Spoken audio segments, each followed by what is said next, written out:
चलो एक बार फिर से बात करेंगे पंचकुला से, जहां पर एक ऐसी घटना सामने आई है जो कि आपको भी झकझोर देगी। एक ही परिवार के 7 लोगों ने सुसाइड कर लिया, जहर खाकर के जान दे दी। आर्थिक तंगी से परेशान था ये परिवार, जांच पड़ताल चल रही है। अभी तक जो इन्फॉर्मेशन है वो ये कि दरअसल ये जो पूरा परिवार है वो उत्तराखंड का था और उत्तराखंड के देहरादून से यहाँ पर ये परिवार पहुंचा बागेश्वर धाम की कथा को सुनने के लिए, लेकिन उसी दौरान गाड़ी में ही बैठ करके परिवार के सदस्यों ने जान दे दी। अब जैसे ही वहाँ पर लोगों को मालूम पड़ा कि दरअसल गाड़ी में जो लोग सवार हैं उनकी जान जा चुकी है, पुलिस को इन्फॉर्मेशन दी गई। एक व्यक्ति हालांकि वहाँ पर जिसकी कंडीशन स्टेबल बताई जा रही थी उसको अस्पताल में एडमिट किया गया, लेकिन उसकी जान वहाँ जा चुकी है। आर्थिक तंगी से पूरा परिवार परेशान था, लेकिन ऐसी घटना जब भी सामने आती है, क्योंकि इससे पहले भी आपने देखा कि किस तरीके से सामूहिक आत्महत्या का मामला सामने आया। अगर हाल के आप वर्षों में देखेंगे, आपको याद होगा कि कैसे बुराड़ी में एक ही परिवार के लोगों ने सुसाइड कर लिया था। उससे पहले आपको याद होगा कि मध्य प्रदेश से भी ऐसी घटना सामने आई थी, जहां पर एक ही परिवार ने कर्ज की वजह से जान दे दी थी। लेकिन जब भी ऐसी घटना सामने आती है तो सवाल ये उठता है कि कोई भी समस्या आपकी जिंदगी से बड़ी नहीं हो सकती। अब पुलिस जांच पड़ताल कर रही है कि आखिरकार क्या और वजह हो सकती है, क्या कोई दूसरा कारण भी रहा, क्योंकि ये प्राइमरी अभी इंफॉर्मेशन है कि कर्ज इसके पीछे एक बड़ी वजह थी, लेकिन इसके अलावा भी बाकी के पहलुओं से भी इन्वेस्टिगेशन चल रही है।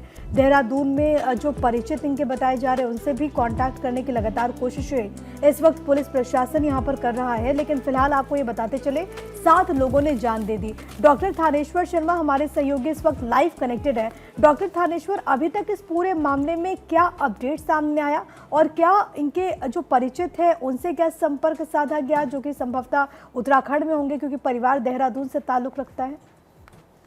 देखिए, अभी पुलिस ने उनसे संपर्क, जो रिश्तेदार हैं उनका एड्रेस निकालकर उनसे संपर्क करने का प्रयास किया। जिस गाड़ी में इन्होंने सुसाइड किया वो गाड़ी किसके नाम से, उसका एड्रेस वगैरह सभी निकाला गया। जो सूत्रों से निकल कर आ रहा है कि इन्होंने सुसाइड नोट लिखा है, सुसाइड नोट में कोई एड्रेस वगैरह दिया है कि नहीं। जो एड्रेस दिया है तो पुलिस उस पर भी कॉन्टैक्ट करने का प्रयास कर रही है।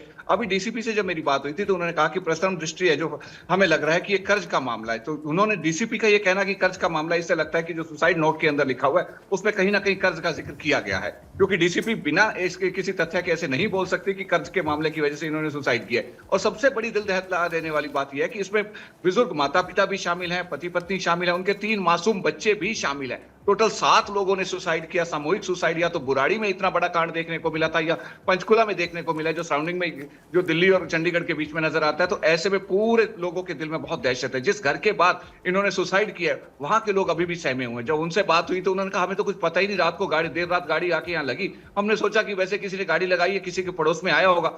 लेकिन जब पता लगा कि एक व्यक्ति वहां बाहर तड़प रहा था तो पुलिस को 112 नंबर पर सूचना दी गई कि शायद इन्होंने कुछ जहरीला पदार्थ खा लिया, इसलिए तो तुरंत पुलिस आ गई। पुलिस में जब चेक किया तो 6 लोग तो गाड़ी में ही मरे पड़े थे, एक व्यक्ति बाहर गाड़ी के तड़प रहा था। उस तड़पते हुए व्यक्ति को सेक्टर 6 के हॉस्पिटल में एडमिट कराया गया। जो मर चुके थे उन्हें एक निजी हॉस्पिटल में जो बिल्कुल साथ में लगता था वहां एडमिट करवाया गया। वो जो व्यक्ति अभी तड़प रहा था, जो जिंदा था, उसने भी सेक्टर 6 के हॉस्पिटल में जाने के बाद दम तोड़ दिया। तो पुलिस ने जैसे इनकी तलाशी ली उसके बाद से जो इनके एड्रेस वगैरह निकल कर आए उस पर पुलिस कॉन्टैक्ट करने का प्रयास कर रही है।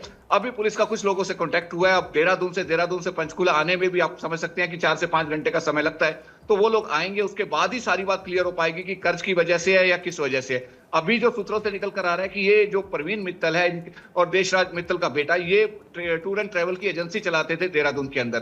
काफी लंबे समय से उत्तराखंड का जो मौसम है वो काफी खराब चल रहा था, जिससे टूर एंड ट्रेवल की एजेंसी में काफी घाटा हो रहा था। घाटे की वजह से इन पर कर्ज काफी हो गया था। उसी कर्ज से परेशान होकर इन्होंने सामूहिक सुसाइड किया। अभी हकीकत क्या है, किस तरीके से सुसाइड किया, क्या निकल कर आ रहा है, इसमें अभी थोड़ा समय लगेगा। जी, ज्यादातर पर थोड़ा समय लगेगा, और क्योंकि पुलिस लगातार जांच पड़ताल कर रही है, कुछ और तथ्य हाथ लगे क्या पुलिस के?